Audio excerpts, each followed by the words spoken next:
Marwari media आप देख रहे हैं। आज है 24 जून 2025 मंगलवार का दिन, हिंदू तिथि आषाढ़ माह की चतुर्दशी। नजर डालेंगे आज की बड़ी खबरों पर। शुरुआत करेंगे दुनिया की बड़ी खबर के साथ। बड़ी खबर, इजराइल ने सोमवार दोपहर ईरान की राजधानी तेहरान में ईरानी सेना की यूनिट IRGC से जुड़े ठिकानों पर हमले किए। इनमें सैकड़ों सैनिक के मारे जाने का इजराइल ने दावा किया है। इससे पहले इजराइल ने ईरान के फोर्डो न्यूक्लियर साइट पर हमला किया। ईरान की तस्नीम न्यूज एजेंसी ने बताया कि यह हमला ठीक उसी जगह किया गया जहां रविवार सुबह अमेरिका ने बस्टर बम गिराए थे। वहीं इजराइल ने ईरान के 6 airport Mashhad, Tehran, Hamdan, देजापुल, Shahid बख्तरी और तबरीज पर भी ड्रोन हमले किए। इनमें ईरान के 15 फाइटर जेट और हेलीकॉप्टर नष्ट करने का दावा इजराइल ने किया है। वहीं देखिए दूसरी ओर ईरान अभी भी झुका नहीं है। इसी बीच ईरान के उप विदेश मंत्री माजिद तख्त रवांची ने कहा है कि ईरान अपना परमाणु कार्यक्रम रोकेगा नहीं। और बड़ी खबर यह भी देखिए, ईरान का कहना है कि अगर उसे ज्यादा परेशान किया गया तो वह वैश्विक तेल सप्लाई के रास्ते को बाधित कर सकता है। और आपको बता दूं, ईरान अगर यह रास्ता बंद कर देता है तो तेल की सप्लाई में दिक्कत आएगी। विशेषज्ञों का मानना है कि कच्चे तेल की कीमतें 50% तक बढ़ सकती है और ईरान के इस फैसले का असर भारत में भी हो सकता है। जानकारों की माने तो भारत में तेल महंगा होने पर पेट्रोल और डीजल की कीमतें बढ़ सकती है। माना जा रहा है कि पेट्रोल 120 रुपए प्रति लीटर या इससे भी ज्यादा महंगा हो सकता है। इसीलिए कहा जाता है कि युद्ध चाहे कहां पर भी हो, लेकिन उसका बुरा प्रभाव पूरी दुनिया में पड़ता है। आगे बढ़ेंगे, देश की एक और बड़ी खबर, पहलगाम हमले के 3 आतंकियों में से एक की पहचान हो गई है। रविवार को NIA की गिरफ्त में आए 2 आरोपियों ने बताया कि हमला करने वाले 3 आतंकियों में से एक का नाम सुलेमान शाह है। बाकी 2 पाकिस्तानी आतंकियों के नामों का खुलासा फिलहाल नहीं किया गया है। सुलेमान भी उसी आतंकी नेटवर्क का हिस्सा है जिसमें वह आतंकी शामिल थे जिनकी तस्वीर पहलगाम हमले के बाद सामने आई थी। आगे बढ़ेंगे, देश की एक और बड़ी खबर, 4 राज्यों की 5 विधानसभा सीट पर हुए उपचुनाव के नतीजे आ चुके हैं। गुजरात की कड़ी सीट से भाजपा प्रत्याशी राजेंद्र चावड़ा जीते। उन्होंने कांग्रेस के रमेश चावड़ा को हराया। विश्वाधर पर आपके गोपाल इटालिया जीते। भाजपा के कीर्ति पटेल दूसरे नंबर पर रहे। केरल में UDF उम्मीदवार कांग्रेस के आयरदन शौकत को जीत मिली। उन्होंने CPIM के M स्वराज को हराया। पंजाब की लुधियाना वेस्ट आपके खाते में आई। वहीं पश्चिमी बंगाल की कालीगंज सीट पर TMC प्रत्याशी अलीफा अहमद जीती। उन्होंने भाजपा के आशीष घोष को हराया। इन सभी 5 सीटों पर 19 जून को वोटिंग हुई थी। बहरहाल आगे बढ़ेंगे, राजस्थान से बड़ी खबर, राजस्थान के मुख्यमंत्री भजनलाल शर्मा ने BJP प्रदेश कार्यालय में श्यामा प्रसाद मुखर्जी के बलिदान दिवस पर आयोजित कार्यक्रम में कार्यकर्ताओं को संबोधित किया। इस दौरान उन्होंने कांग्रेस पर जमकर निशाना साधा और जनता के मुद्दों को उठाया। बड़ी जानकारी यह है, CM ने बिजली उत्पादन से लेकर BPL परिवारों तक कई बड़े ऐलान किए जो प्रदेश की दिशा बदल सकते हैं। CM ने सबसे बड़ा ऐलान करते हुए कहा कि जल्द ही 5000 गाँव को BPL मुक्त किया जाएगा। इन गाँव के लोगों को आत्मनिर्भर बनाने के लिए विशेष योजना शुरू होगी। यही कदम गरीबी उन्मूलन की दिशा में बड़ा बदलाव ला सकता है। वहीं इस दौरान CM भजनलाल शर्मा ने कहा कि मैं कांग्रेस को चुनौती देता हूं। उन्होंने कहा कि मैं उनसे कहना चाहता हूं कि खुले मंच पर आ जाए।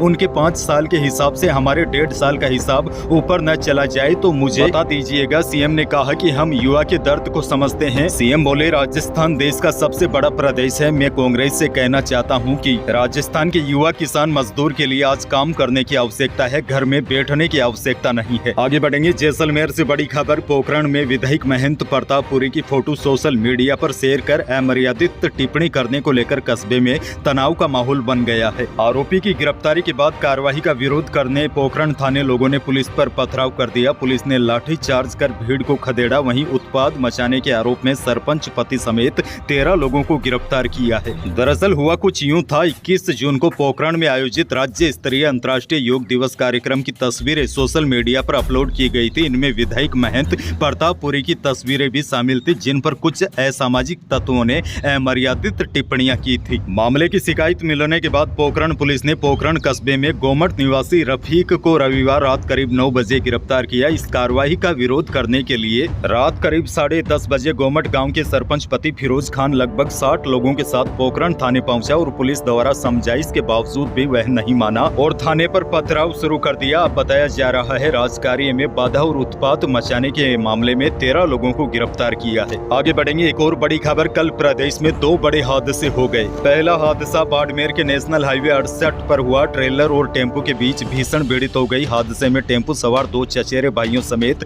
3 की मौत हो गई। गई। भिड़ंत इतनी तेज थी कि टेम्पो के परकच्चे उठ गए, उसका आगे का हिस्सा पूरी तरीके से पिचक गया। यह घटना बाड़मेर जिले के गुड्डा मालानी थाना क्षेत्र की है। वहीं दूसरा बड़ा हादसा सिक्कर में हुआ। सिक्कर में 2.5 साल की बेटी सहित पति पत्नी 24 घंटे तक मूंगफली के छिलकों के ढेर के नीचे दबे रहे। युवक प्रेग्नेंट पत्नी और बेटी के साथ बाइक पर जा रहा था। अचानक उन पर मूंगफली के छिलकों से भरा ट्रक पलट गया। मामला सिक्कर जिले के अजीतगढ़ थाना इलाके के धारजी घाट का है। सोमवार को तीनों के शव मिलने के बाद ग्रामीण आक्रोशित हो गए और प्रदर्शन करने लगे। आगे बढ़ेंगे। एक और बड़ी खबर, राजस्थान के भरतपुर में हुई गुर्जर और जाट समाज की महापंचायत के बाद अब कुशवाहा समाज भी मैदान में उतर आया है। अपनी 12 सूत्रीय मांगों को लेकर समाज के प्रमुख लोगों की बैठक आयोजित की गई। इस बैठक में तय किया गया कि 6 जुलाई को करौली के मडराइल और 13 जुलाई को धौलपुर में महापंचायत आयोजित की जाएगी, जिसमें आगे के आंदोलन की रणनीति पर चर्चा होगी। झुंझुनू से बड़ी खबर, कभी कभी जीवन ऐसे यादगार पल लेकर आता है जो केवल एक परिवार ही नहीं बल्कि पूरे क्षेत्र में चर्चा का विषय बन जाता है। ऐसा ही एक क्षण रविवार को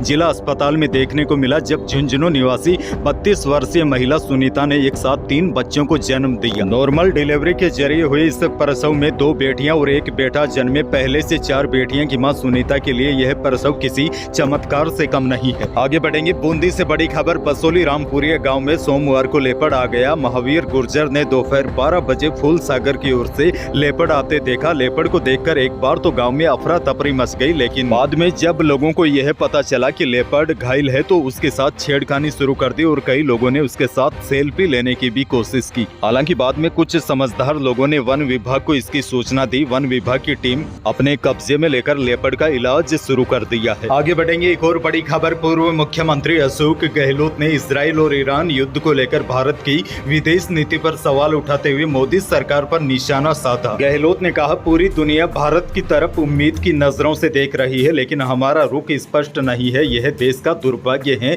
हमारी विदेश नीति आज कंफ्यूज लग रही है। गहलोत बोले, अब तो दुनिया के तमाम देश भी युद्ध की निंदा करने में लगे हैं, लेकिन केंद्र सरकार की विदेश नीति क्या है यह देश को भी पता नहीं चली। सवाई माधोपुर से बड़ी खबर, सवाई माधोपुर एसीबी ने गंगापुर सिटी में बड़ी कार्रवाई की है। एसीबी ने दलाल वकील हरिप्रसाद और यूडीसी जय को ट्रैप किया। दोनों को 75,000 रुपए की रिश्वत लेते ट्रैप किया। सवाई माधोपुर के एसपी ज्ञानी सिंह ने बताया कि परिवादी ने शिकायत की थी कि हमने एक जमीन खरीदी जिसकी रजिस्ट्री के लिए तहसील कार्यालय में करीब 1 लाख रुपए की डिमांड की जा रही थी, जिसके बाद हमने शिकायत का सत्यापन करवाया और शिकायत की पुष्टि होने पर यूडीसी जय शर्मा और दलाल वकील हरिप्रसाद उर्फ सोनू साकिवार को गिरफ्तार किया गया है। आगे बढ़ेंगे। एक और बड़ी खबर, जयपुर सराफा बाजार में सोमवार को दोनों कीमती धातुओं में सीमित घटत बढ़त रही। चांदी 300 रुपए बढ़कर 1,09,800 रुपए प्रति किलो रही। वहीं शुद्ध सोना 100 रुपए कम होकर 1,01,500 रुपए प्रति 10 ग्राम रहा और 22 कैरेट यानी कि जेवराती सोना भी 100 रुपए फिसलकर 95,200 रुपए प्रति 10 ग्राम रहा। खैर आगे बढ़ जाते हैं। मौसम से जुड़ी बहुत बड़ी खबर, राजस्थान के कई इलाकों में तेज बारिश का दौर जारी है। इसकी वजह से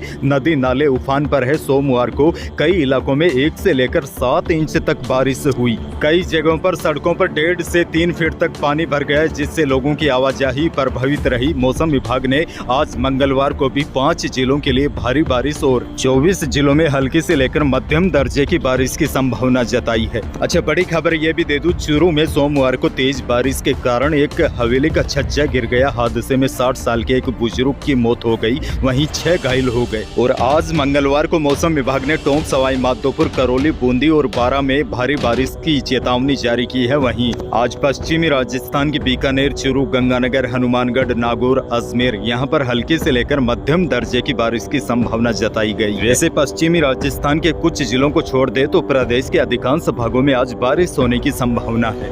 यही थी आज की बड़ी और महत्वपूर्ण खबरें। वीडियो को लाइक करना बिल्कुल न भूलिए और चैनल पर नए हैं तो सब्सक्राइब जरूर कीजिए ताकि आप अपडेट रहे बड़ी और काम की खबरों से। धन्यवाद।